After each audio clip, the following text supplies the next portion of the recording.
صبح ہوئی تو بادشاہ اور راجکماری بہت خوش تھے کہ آج چور ضرور پکڑا جائے گا۔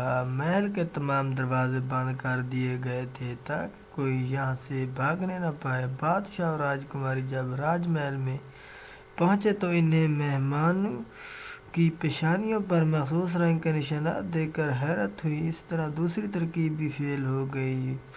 بادشاہ اپنے مشیروں پر گرم ہوا۔ مشیروں نے کہا، حضور پریشان ہونے کی ضرورت نہیں، تیسری ترکیب چور بچ کر نہ جائے گا۔ ترکیب یہ ہوگی کہ راجکماری کمرے میں ایک تہہ خانہ بنا کر اسے اس طرح ڈھانک دیا جائے کہ کسی کو اس کا پتہ نہ چل سکے۔ جوں ہی چور کمرے میں داخل ہوگا سیدھا تہہ خانے میں چلا جائے گا، اس کا وہاں سے باہر نکلنا مشکل ہوگا۔ بادشاہ کو یہ ترکیب پسند آئی، اس نے تہہ خانے بنانے کا حکم دیا۔ کچھ دنوں بعد رقص اور سرور کی محفل منعقد ہوئی، تمام شہریوں کو دعوت دی گئی۔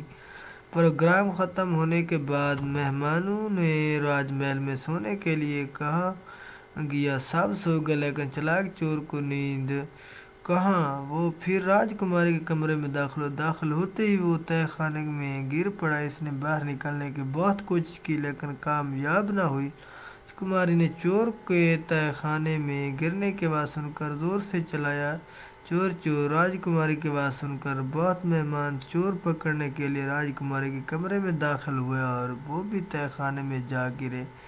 جب بادشاہ اور اس کے مشیروں وہاں پہنچے تو انہوں نے دیکھا کہ تہہ خانے میں بہت سے لوگ گرے ہوئے ہیں۔ یہ پتہ لگانا مشکل ہے کہ ان میں اصل چور کون ہے۔ بادشاہ یہ ترکیب بھی فیل ہوتے ہوئے غصے سے سرخ ہو گیا۔ اب وہ اپنے مشیروں پر برس پڑا، تمہاری سب ترکیبیں ناکام ہو چکی ہیں، تم اپنے مشیر بننے کے لائق نہیں ہو۔ کچھ دیر بعد راجکماری نے بادشاہ کے کان میں کچھ کہا۔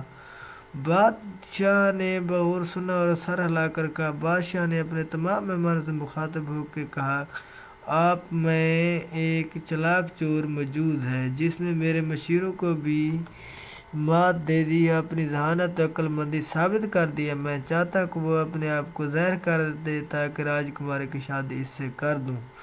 مہمانوں میں سے 20 لوگ راجکماری سے شادی کرنے کے لیے آگے بڑھے۔ بادشاہ نے اپنی بیٹی سے پوچھا کہ تم اسے پہچان سکتی ہو؟ راجکماری نے کہا، میں اس کی شکل و صورت نہیں جانتی مگر آنکھ بند کر کے بھی آواز پہچان سکتی ہوں۔ چالاک چور آگے بڑھا، اپنا سر جھکایا اور آداب بجا لاتے ہوئے کہا، راجکماری چالاک چور آپ کی خدمت میں حاضر ہے۔ راجکماری نے آواز سنتے ہی پہچان لیا، خوشی سے چلائی، ابا جان یہی وہ آدمی ہے۔ بادشاہ نے کہا، اگرچہ تم سزا کے مستحق ہو لیکن میں تم سب کے سامنے وعدہ کیا ہے کہ اس لیے راجکماری کی شادی تم سے کرتا ہوں۔